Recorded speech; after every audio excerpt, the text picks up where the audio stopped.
Okay, so in the time that I was going to do the editing for the stream for the small little behind the scenes video came up, I've decided to do a better edited, more detailed explanation here because I feel it's kind of more the content that you deserve. I don't think editing the stream would have been the kind of best representation of the work that I put in and the work that I can put in for a good video for you guys.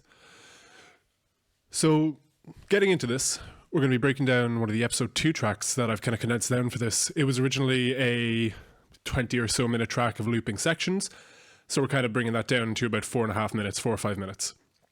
The whole piece is kind of just a back and forth between 2 chords, and it's orchestrated slightly differently between the sections.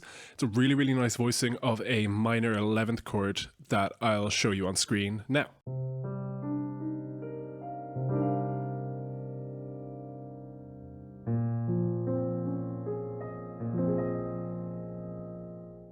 Jumping into the beginning of this, we're splitting it between harp and keys for that kind of lonely but still full feeling.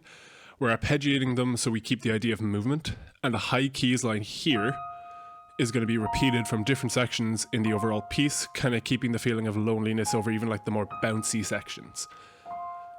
From there, we're going to pick up the pace a bit to get into the escaping an island prison kind of feel.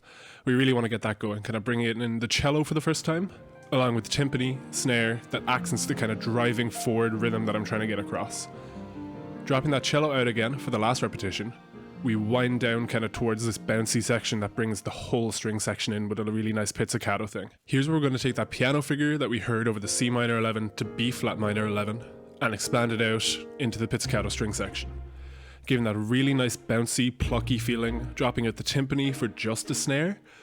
We're going to wind that down again, slowing down the harp arpeggios and bringing back that lonely piano figure I mentioned earlier, which brings us into a really nice sparse section.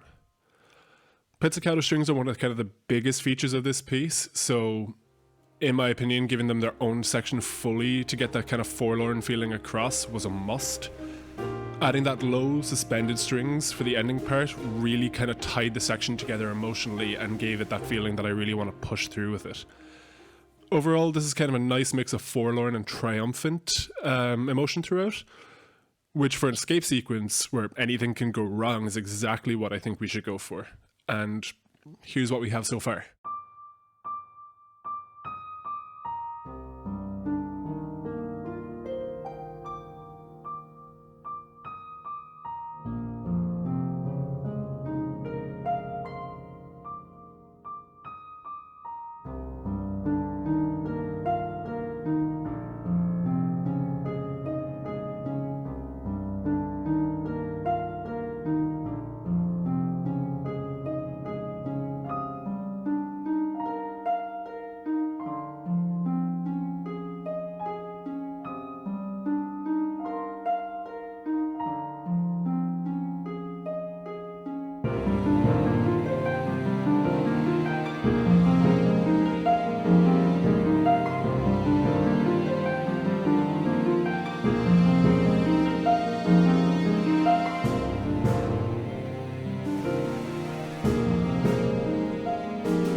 finally get to hear bowed strings here in the next section between violins and viola. It's playing a really, really similar figure to how it did when it was pizzicato, with the baronies kind of swelling us into those first rhythmic drops that we get to hear again at the start. This kind of, at the very end of this, instead of swelling up, we bring everything down. That kind of brings us into a really, really nice driving harp rhythmic figure that is the basis for the finale. It kind of feels like it's pushing us towards a nice, good ending. Whereas the piano taking up the harmonic line with chords and the double bass give us that bottom layer so it doesn't feel that empty. For the first half, violin 1 pushes us with this really, really nice melodic figure, keeping the forward rhythmic motion going. Then we bring the violin 2 line, which we use as both a harmony line and a counter melody line, which I'll show here. Then dropping everything out for a really tense build-up for harp and solo snare. With this section, it finally brings us into the fully orchestrated theme. It drives us towards the violin duet outro, leaving us with a kind of a semi-resolved hit, giving a sense of something more to come, kind of keeping that tension going there at the end, which, when writing scenes like this, it's really, really nice to close pieces like this off with some sort of tense motion. Okay, so we're actually going to move on to the mix now. This is a simple enough section. There's actually not a huge amount to talk about. But we're going to start off with leveling. Leveling is kind of the first thing that we really want to do when getting the mix anyway. And I actually do a lot of that with setting a main level for everything and then going into my automation lanes, which I'll show up on screen. Once that's done, we kind of move on to strings. So first of all, we're going to bring up the EQs here. Violins 1 and 2 actually have the same EQ on them. We're starting off with a high pass at about 80 hertz or so to remove any possible kind of lower rumble. And then we take out some of the more nasally frequencies around 500 hertz thereabouts, and a high shelf starting at about 8K, but that's for another plugin I'm going to mention soon.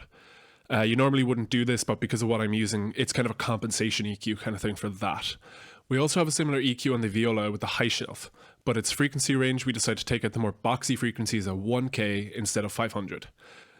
The cello, we're kind of going to actually bring up between 5K for the more kind of airy tone to get that a little bit of extra brightness in there, with a similar drop to the viola as well, kind of around the boxy frequencies. And finally with the contrabass, we actually boost the lows, remove the mid boxiness, and nothing has to be done with the highs because even the overtones aren't actually reaching there. So here's a comparison of the violins with the EQ on and the EQ off, well the strings rather.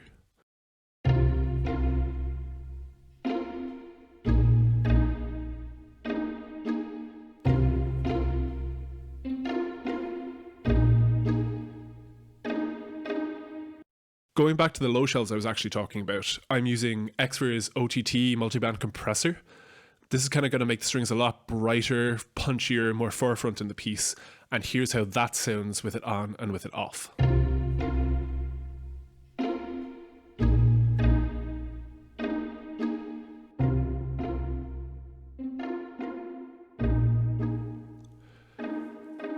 Now moving on to the keys and harp, we're actually only using EQs on both of those as well.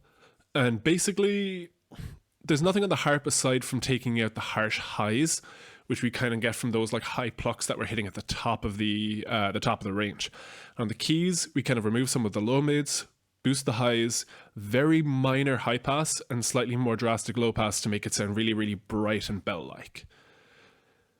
Getting to the end of the instruments with the percussion, starting with the snare, we're going to bring up the low mids to get that initial kind of boominess that you want off a snare hit, and a big high shelf to make that pop and chain sound really, really accentuated. We're actually also using OTT to push that pop a bit more. Then with the timpani, since it's kind of a very low and boomy instrument, we don't really want to take out too much of that end. So with a slight drop at around 500 hertz and a high shelf to get rid of the annoying echo at the end, it kind of really ties it together and makes it sound properly good. Finally, everything is going to be run through a reverb bus that is modeled after a New York string hall, and the reverb EQ afterwards is taking out some of the lows and the highs that kind of, they go on a bit too long, they get a bit annoying, kind of very intrusive.